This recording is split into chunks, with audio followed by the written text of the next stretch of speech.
to our class. My due respect to our professor, Dr. Grace T. Flores, and to my classmates, good day. I am Cedric Paulo E. Canoy, and I am your reporter for today. My topic is all about structure of human resource management. After my discussion, you are expected to understand the meaning of organization structure. Second, having the knowledge of different types of organization structures.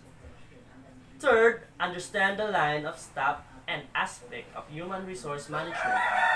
And lastly, knowing the place of human resource in the total organizational setup. Human resource management is the term used to describe formal systems devised for the management of people within an organization. The responsibilities of a human resource manager fall into three major areas: staffing, employee compensation and benefits, and defining or designing work. Essentially, the purpose of human resource management is to maximize the productivity of an organization by optimizing the effectiveness of its employees. The basic mission of human resources will always be to acquire, develop, and retain talent, align the workforce with the business, and be an excellent contributor to the business. And those three challenges will never change. Here are some principles of human resource management. As a simple recognition that human resources are the most important assets of an organization. A business cannot be successful without effectively managing these resources. Another important principle articulated by Michael Armstrong in his book is that business success is most likely to be achieved if the personnel policies and procedures of the enterprise are closely linked with and make a major contribution to the achievement of corporate objectives and strategic plan. A third guiding principle is similar in scope, holds that it is the HR responsibility to find, secure, guide, and develop employees whose talents and desires are compatible with the operating needs and future goals of the company. And now, position and structure of human resource management. Position and structure of human resource management can be subdivided into three areas: individual, organizational, and career. Individual management entails helping employees identify their strengths and weaknesses, correct their shortcomings, and make their best contribution to the enterprise. And these duties are carried out through a variety of activities, such as performance reviews, training, and testing. Organizational development, meanwhile, focuses on fostering a successful system that maximizes human and other resources as part of a larger business strategies. And this important duty also includes the creation and maintenance of a change program which allow the organization to respond to evolving outside and internal influences. And finally, there is the responsibility of managing career development. This entails matching individuals with the most suitable jobs and career paths within the organization. Human resource management functions are ideally positioned near the theoretic center of the organization, with the access to all areas of business. And since the Human Resource Management Department or manager is charged with the managing the productivity and development of workers at all levels. Human resource personnel should have access to and support of key decision makers. And now, let's proceed to the structure of human resource management.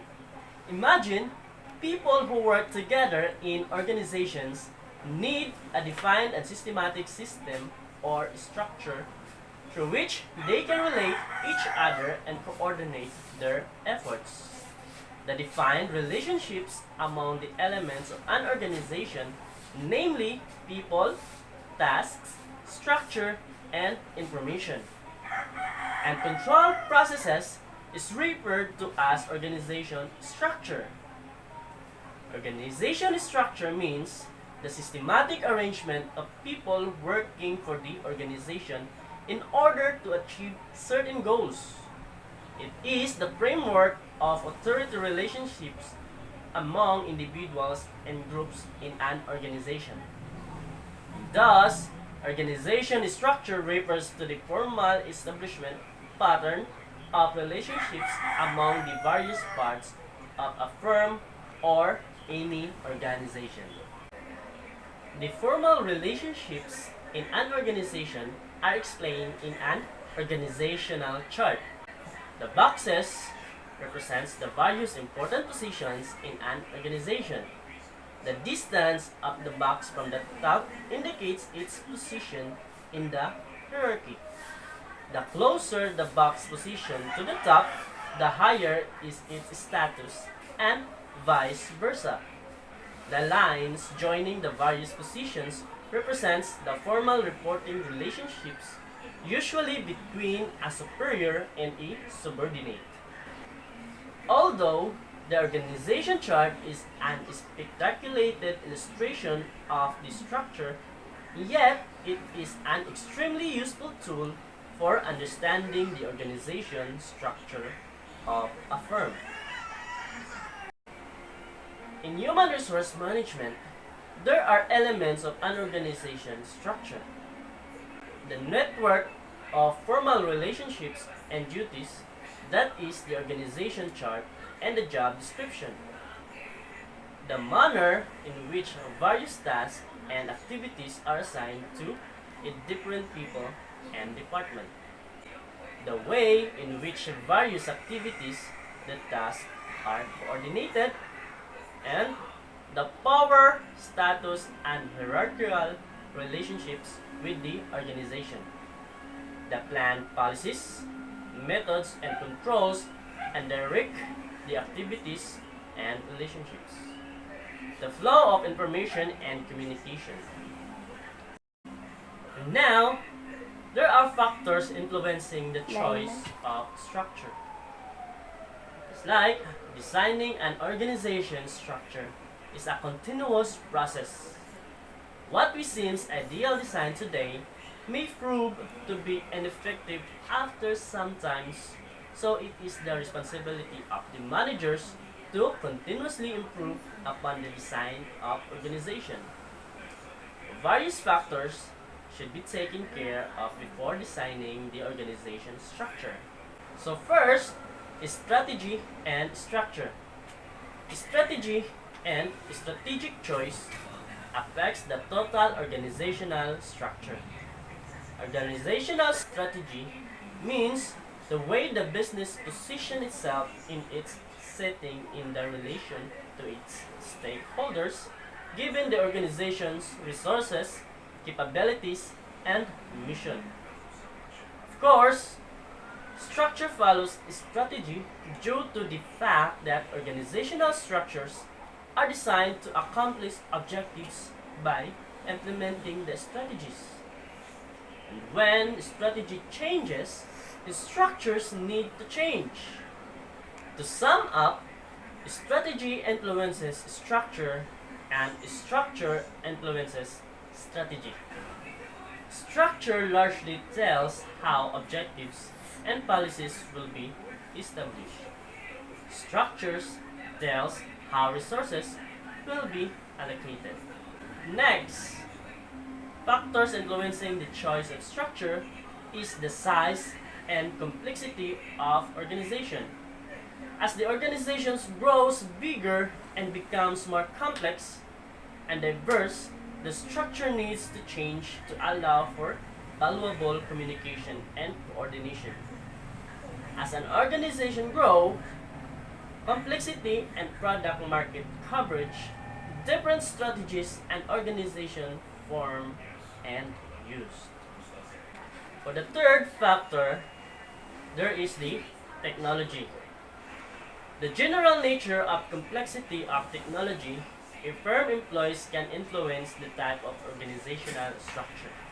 For example, computer technology and automation have affected not only production techniques but also the social condition of work and the structure of organization. Organizations are becoming more flat, that is, the number of middle managers is getting reduced due to the new information system and computer facilities, resulting in more efficient and dynamic organization. Lastly, the impact of environment. The organizations are continuously interacting with its environment in terms of drawing inputs from it and providing it the output.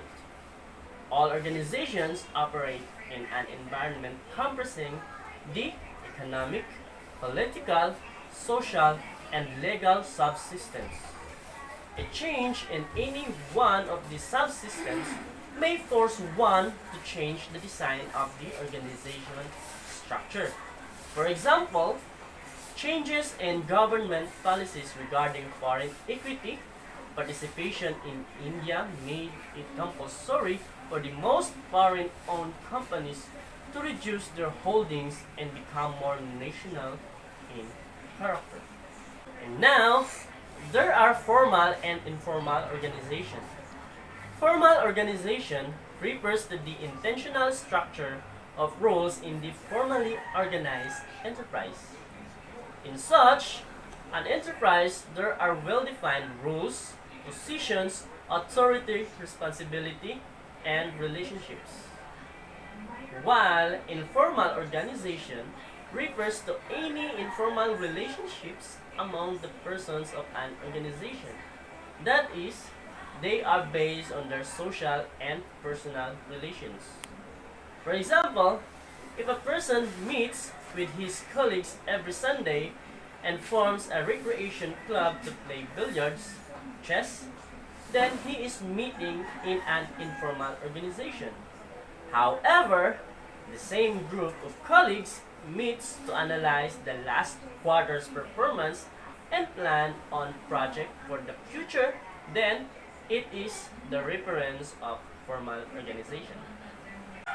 Now, for the line and staff aspects of human resource management, authority is the right to make decisions, to direct the work of others, and to give orders. The line authority, it gives the managers the right to issue orders to other managers or employees. It creates a superior subordinates relationship. Staff authority, it gives the manager the right to advise other manager or employees. It creates advisory relationship within the human resource department. The human resource manager direct the activities of his employees, that is, he or she exerts line authority with this department. Whereas the human resource manager advises the CEO on matters related to the human resource management, in that means it plays the advisory rules, that is staff authority. The line relationship. Line authority represents continuous series of authority and responsibility, allocation down the management hierarchy. In other words, Board of Directors delegates authority to the Managing Director, who in turn delegates a part of his authority to the General Manager. The General Manager in turn delegates part of his authority to different departmental heads and through them to the supervisors. However, the line managers are completely responsible, they accountable for the results achieved by the employees of the respective departments and sections. This means that through the authority is delegated, responsibility for action taken by a subordinate will be with the superior. Staff relationships, it is the most impossible to busy line managers to perform all their functions and concentrate on all activities including management of the people in their respective departments. This gives rise to taking advice and help from specialists. This creates staff relationships. The relationship between two managers is said to be staff relation. When it is created due to giving and taking advice, assistance, information, help, counseling, or etc., thus staff managers analyze problems, collect information, and develop alternative suggestions and help the line manager to make the right decisions quickly. In an organization, there are types of organization structure. And first, there is line organization structure. This is also known as military organization, and the line of authority flows from topmost executive to the lowest subordinate. In this type of structure, every employee is accountable to one superior. That is, there is unity of command. The authority relationships are clear and there is strict discipline. But there is lack of specialization and flexibilities. Line organization structure advantages. In this organization structure, it tends to simplify and clarify authority, responsibility, and accountability relationships. It promotes faster decision making and simple to understand. While its disadvantages, its specializes are not given importance in planning, and the key persons are loaded with jobs and tasks. Second, functional organizational structure. Here, the departments are grouped according to functions like employment, training, salary, welfare, and services, etc. A specialist heads each department and has specialized men under him. The operating executives are free from the necessity of performing work outside their special fields and are offered experts assistance and advice as needed in the performance of their jobs and tasks. For its advantages, functional organization has the advantage of specialization. Every operating executive carefully concentrates on his function and gets experts' advice and assistance. While its disadvantages, the lines of authority are not clear. In the absence of unity of command, coordination and control are also hampered. For the third one, line and staff organization structure. This structure has been evolved in order to achieve the benefits of both the line as well as the functional organization. The organization structure is basically that of line organization, but staff officers who are functional experts are engaged to advise the line officers to perform their duties.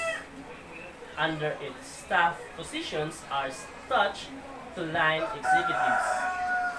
Personnel department provides advice and assistance on personnel matters to all departments without discouraging unity of command. For its advantages, line and staff organization is more suitable in large enterprises. The line and staff structure allows higher flexibility and specialization. For its disadvantages, even through a line and staff structure allows higher flexibility and specialization, it may create conflict between line and staff personnel. Staff people may dislike their lack of authority, and this may cause line and staff conflict. And now, the divisional organization structure. In this case, the organization is divided into divisions which could be based on the product, markets, or geographic area. Each division has its own set of functions like finance, marketing, etc., which are like small micro-organizations within one large organization. For its advantages, key interdependencies and resources within the divisions are coordinated toward an overall outcome. And for its advantages, too much duplication of resources, skills, and expertise as each division has its own function. For the fifth one, matrix organization structure. A matrix type of organizational structure combines the traditional departments seen in functional structures with project teams. In a matrix structure, individuals work across teams and projects as well as within their own department or functions. For example, a project or task teams established to develop a new product might include engineers and design specialists as well as those with marketing, financial, personnel, and production skills. These teams can be temporary or permanent depending on the task they are asked to complete. Each team members can find himself or herself with two managers, with normal functional manager as well as the team leader of the project. For its advantages, it can help to break down traditional department obstacles and as such improving communication across the entire organization. Avoid the need for several departments to meet regularly, so reducing cost and improving coordination. Likely to result in greater motivation amongst the team members. It encourages cross-fertilization of ideas across departments. A good way of sharing resources across departments, which can make a project more cost-effective. For its disadvantages, members of project teams may have divided loyalties as they report to two line managers. Equally, this scenario can put project teams members under a heavy pressure of work. There may not be a clear line of accountability for project teams given the complex nature of matrix structure, difficult to coordinate. It takes time for matrix team members to get used to working in this kind of structure, and team members may neglect their functional responsibilities. The place of human resource department in the total organizational setup depends on whether a unit is large or small. In small organizations, there might be no separate human resource department. The human resource functions might be carried out by the office manager. This is not the case in bigger organizations. Nowadays, the organizations have chairman, managing director heading the HR department. Typically, HR department may be headed by a director under whom are the manager training, manager HR director, and manager industrial relations, manager administration. So, to sum it up, organization structure means the systematic arrangement of people working for the organization in order to achieve a certain goals. It is the framework of authority relationships among individuals and groups in an organization. Various types of organization structures are there this line. Line and staff, functional, divisional, and matrix. The place of human resource department in the total organizational setup depends on whether a unit is large or small. In small organizations, there might be no separate HR department. The human resource functions might be carried out by the office manager. This is not the case in the bigger organizations, as nowadays the organizations have chairman, managing director heading the human resource department. So, that's all for my report. I hope you've learned and enjoy our discussion.